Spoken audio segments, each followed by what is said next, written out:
I try to embrace and miss a downfall. Know all the time that it takes, my shift to time bomb and it's quicker to death.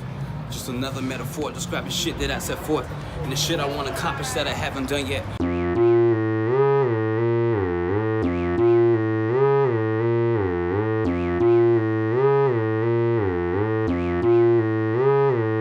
What's up, man? What's up? SB in the building. 2 letters and you can't go wrong. 2 letters and you can't go wrong. What do the 2 letters stand for? Listen to the music. Nah, man of the unknown. I get asked that all the time, and like me now, it's kind of like I'm tempted to just say it. Yeah. But at the same time, I just want you to listen. I've seen you post some wintertime. Wintertime. Wintertime. The winter is mine. The winter is yours. Yeah. You know, all these. It's summertime right now. You know, nice. You know, weather. It's hot outside. Yeah. All fun and games. A lot happening in hip hop. You know. When the winter comes. He's okay. Yeah. No more jokes. All jokes aside, when the winter comes, it's game time. Yeah. Game face on, locked and loaded. I'm ready. Yeah, I'm upcoming, but I like to pretend like, you know what I'm saying, I'm in the game with everybody else. Okay. So you see all these albums, stuff coming out. Okay. It's You all heard fun that. games. You heard it here first. EA Sports. It's in the game. You've been in the gym. I've been in the You been in the gym. What you do? The 2,000 push-ups a day? Like, what's your routine when you? So it's like taking it serious like this, like every day. I first started literally a year. So you work out every day? Every day. Okay. Rest 2 days. When is 5 leg days day? a week. I do everything in the same day. It's a whole Okay. routine. Oh, okay. Yeah. Okay, so you do a full body routine every day. Okay. Yeah.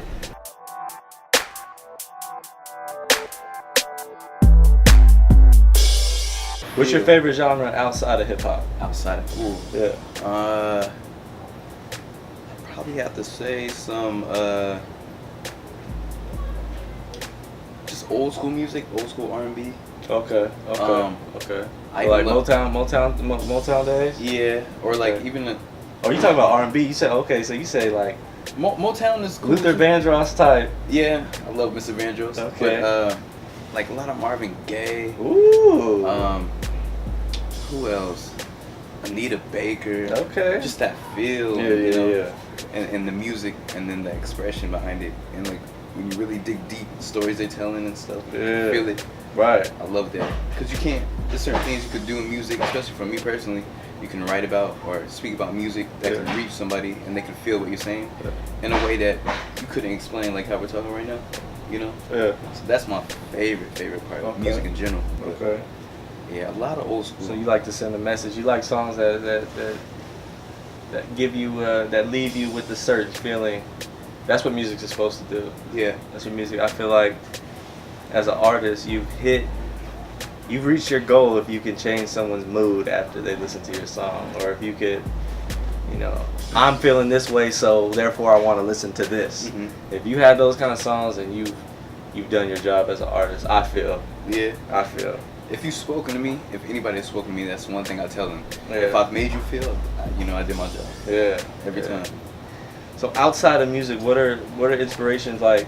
Like J. Cole is a big inspiration for you with music. Like, are there any like teachers or actors or coaches that you've had that are inspirations to you or anything like that? Or I have one inspiration, Yeah. and he was an athlete, a boxer. okay. Evander Holyfield. Hey, Yeah. real deal, Holyfield. Real deal Okay. Holyfield.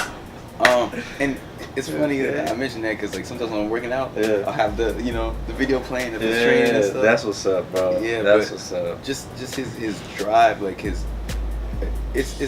funny because even Kobe will talk about this. Like the greats, you have the greats and then you have everybody else. Yeah. Their mindset is different, you know. It's like an extra edge. Yeah. Not everybody can attain that. Man. And Holyfield was like that. Man. So just the way he would work. That's crazy that you bring Kobe up. Yeah. Because he has a killer mentality. He does. Oh my god. He does. Yeah, It's one thing he said when he did his exit, Yeah. his speech. Yeah. I'll never forget. And this is coming from somebody who. This is after he retired.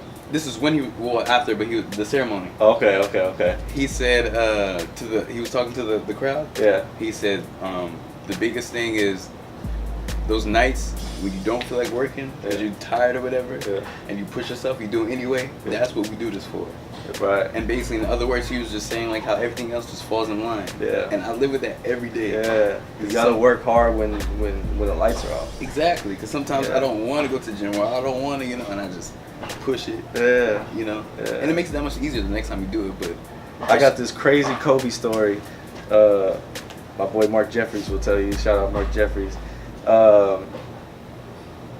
So after The Dark Knight was put out and he went and saw that movie, Heath Ledger, Kobe said he did such a good job. He contacted Heath Ledger and like had sat down and had dinner with him to get into his head, like, how did you play that role? Like, what was your mindset like going into the role? Because Kobe wanted to take the same approach going into his games, which is crazy. You know what I'm saying? Like, who even thinks to do that? I'm gonna get this mindset and intertwine it with my hoop game and go into the game and really, that's crazy to me. That is crazy. That's dedication. Again, it goes back to what I was saying, that edge. Yeah. That everybody thinks or sees like that. That's what separates them, you know? Only the greats. Yeah. Only the greats. Have you ever tried to reach out? Like, have you ever tried to like send a email to like Kanye just sat in front of Jay-Z's record label, you know what I'm saying? Stuff like that. Like, have you ever tried to do that? Have you ever tried to send J. Cole or anything like that emails or? Yeah. Well, first off, I remember it was like a couple years ago when, I don't know if you remember my project, The Standout. Yeah. When I was working on that, yeah, I actually paid money and everything to get it was a manager of his. His name was Robert Gibbs. Yeah. I still remember. Yeah. And I would spam him every day, but I never got a reply. Yeah. And then the OG was telling me, like, you know, somebody of that stature, imagine all the emails he gets. So don't give up, just keep, you know. Right. To this day, I still will email that email. Yeah. But it's at a point now where I feel like I don't even know if Cole has that manager anymore because he's bigger. Yeah. But yeah, I paid and everything. Yeah. You know. Try to get never a response. Never anything. That's the only time. Yeah. That's the only time.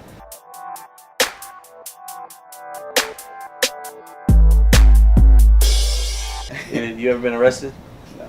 Never been arrested? Not even close? Mm-hmm. Have you ever had anything with the cops? Like, anything crazy happen with the cops? Like, No. No, nothing? No, I've been pulled over by, I was in Roseville. Yeah. They were looking for some suspects or something. And it was funny because before I went over on that side of town, I saw it on the news. But they pulled me over, you know what I'm saying? It's just DWB, you know how it is. Yeah. Felt bad, you know, tried to start some conversation. Yeah. I could feel it because I can read people. Yeah. A lot of times I could see right through them. Yeah. It was like kind of like, oh, I feel bad in a way. Oh, the cop? Yeah. Oh, because he was just pulling over any black guy that passed by? Exactly, you know, Yeah. expecting to find something or whatever. That's the only time. And plus, I just don't. Yeah, I don't like cops. Yeah. But I've never been in a position to, you know. Yeah. As a black man in today's society, do you feel like you have to be more aware of certain things when you're walking down the street? Like, because a lot of people don't know what that's like, waking up and being black. They think it's just normal. Like, how do you feel waking up, going through your day as a black man? How do I feel waking up being black? Do you feel right? Yeah. Do you feel like you have an advantage or a disadvantage, or do you feel like it is what it is? Now let's be logical. Like when it comes to politics and just every day waking up, stereotypes, all dealing that, with judgment, all that, the way that things are and how people are raised and birthed, and you know the cycle continues. It's a huge disadvantage, and you do have to be aware of this and that, you know. And meeting people, and I mean I've met a lot of open-minded people, but everything this game, especially like politically, it's all based on perspective. Yeah. We can never see their side, and they can never see ours. No matter how hard we try, we can't be them. They can't be us. Yeah. So, it's a huge disadvantage to me. Yeah. But when it comes to like And that's like, you know, like I said, politically and stuff. But when it comes to like culture and stuff, it's an advantage. Oh yeah. Because if you look around, who wants to be like us? Everybody. You know what I'm saying? There's a lot of scrutiny and this and that here and there and hate, which was taught. It's not natural. Yeah, yeah. But when you look around, and you can see that it's not natural. Exactly. You can see that it's not natural. That it's been that they can't control it. Yeah, it's just taught. It's like I remember in college I was in this group, and it was like it's called Beyond Diversity. Yeah. And they talk about issues like where everybody from different ethnics would come together. Yeah. And this one girl was talking about it, and she was saying like how her family approaches it. Yeah. And I was mind blown because again, perspective. Yeah. I'd never been on that side, but she said that it was a white girl, and she said her family. It was always an elephant in the room. We never talked about it, but she said one time her parents, her family, or whatever, was talking to her and her brother, and was like, we don't associate with, you know. Them. Yeah. Like it was a real conversation. Yeah. And I was like, it really works like that. Yeah. Like. That's something I would see like in a movie of the 50s and the 60s, you know? Wow. In our house. Okay. So, mom and dad sat down, son and daughter, and said, "Hey, we don't talk to niggas. Like we don't. That's not us. Don't bring them here. Like we don't, you know. Like, but that's a traditional thing. Oh my god. And she's a little bit younger, but she's like, that something's wrong. White girl. White girl. Oh. The brother is with it and stuff, but she's like, something's wrong. Something, and I always knew. And it was like a manifestation, I feel like, in her life. But like it was a calling on her life. So she's not with that. Like obviously. She was in that group. Yeah. And she's telling me, and again, perspective. That's what put her in the group, probably. Probably, like partially, and just seeing stuff because she's from Placer County, so just seeing stuff. But I was like, that perspective was like, that was all I needed. That was enough for me. Wow. Yeah.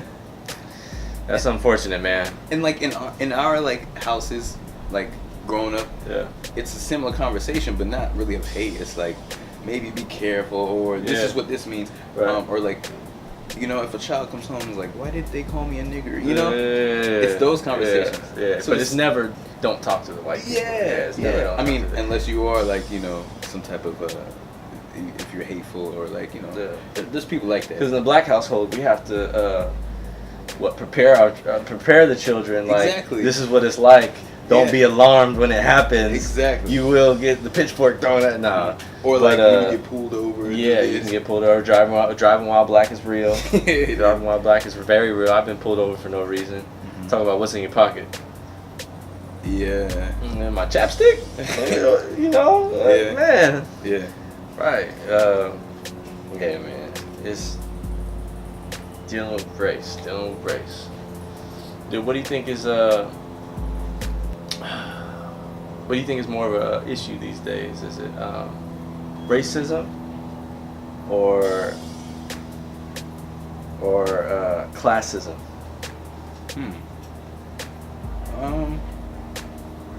What's the bigger deal today? Honestly, because you lower class, damn near like, I mean. Honestly, I feel like they kind of coexist in a way. Yeah. But that's a really good question. Racism has always been a thing. Yeah. I can't really like tell. I've been hearing more and more racism is more mental these days, where it's like not as, you know, people don't talk about it these days. It's just something that just happens internally, and there's a lot of stereotyping going on. There's a lot of, you know, it's not like openly like nigger, like it's more like well, we don't mess with them. Like one thing that I have learned, and I'm not trying to like get off topic or not answer the question, because that's a good question. I'm not really sure.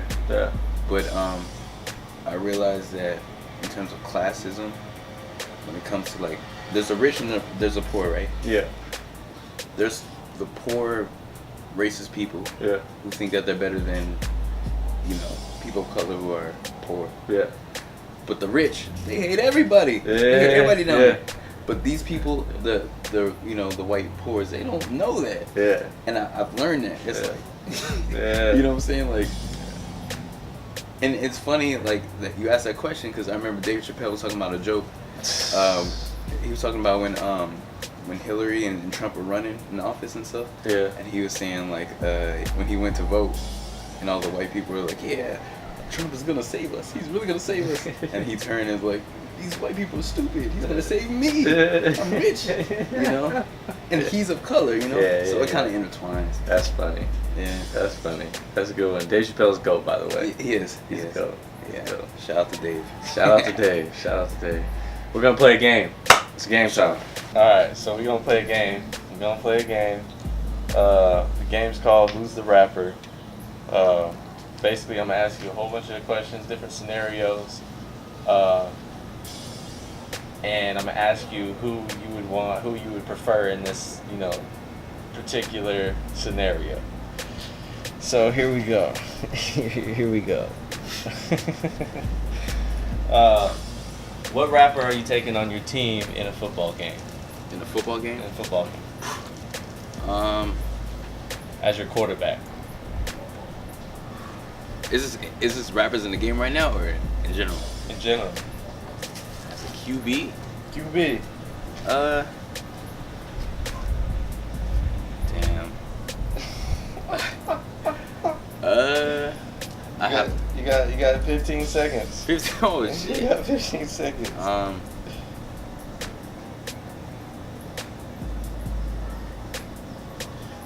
don't know. Pass. It's all good. Who would outcook you in a cookout? Rick Ross. What rapper plays the most video games? Video games. Logic. Yeah, he's a street fighter fanatic. If you smoked, what rapper would you rather smoke with? Wiz or Snoop? Wiz. Wiz? Yeah. What rapper has the busiest schedule? Woo. 2 Chainz. 2 Chainz. Hardest working man in show business, but not complaining. Hey. Who won the battle between Jay-Z and Nas? Ooh, that's hard. I gotta give it to Nas. You got Nas? Yeah, Nas. Yeah. Ooh. Who are you going with, Tupac or Biggie? Am I going with what? What's the scenario? Who's a better rapper? Ooh. Tupac or Biggie? Could I separate the two? Nope, can't separate them. I gotta give a reason why. You gotta. All right, separate them. Give us a reason why. Okay. Pac gave, like we talked about earlier, that feel, Okay. that, you know what I'm saying, the vulnerability in the music. Okay. Big was a lyrical assassin. Okay. Took the game to the next level. Okay. You put them together, there's me. So, it's hard to choose. It's hard. Shout out to Big, shout out to Pac. Rest in peace. Who are you going to Paris? What rapper are you going to Paris with? Paris. You had to tour Paris, and a rapper was going to be your tour guide. Who would you want you to show you around Paris? I'll probably take him. Eminem? Yeah. Okay. Yeah. Okay. Yo, so there's a fucking bricks over there, you know what I'm saying? Yes, they There's just fucking like bricks. Alright. What rapper would you have protect you at a bar fight? Who you calling for backup at a bar fight? I'm going 50. 50! 50. I knew it! Yeah. 50. 50. Alright. And the last question, what rapper would you have slide to the crib, if you have any rapper slide to the crib, kick it for a day, you know what I'm saying? Show your city to, who would you invite? I'll probably invite J. Cole. J. Cole. Yeah. J. Cole, why? And if not Cole, Drizzy Drake. If not J. Cole, Drizzy Drake. Yeah, because okay. I have a lot of questions to ask. Okay. Yeah, but why Cole? Yeah. I feel like, in a sense, I'm just like him. Okay. That mindset, that mind. Yeah. Certain topics, we be talking all day. Okay. Yeah. I like it. All right, that was the game, man. That was the game. What rapper? Who's the rapper? Who's that rapper? My man SV.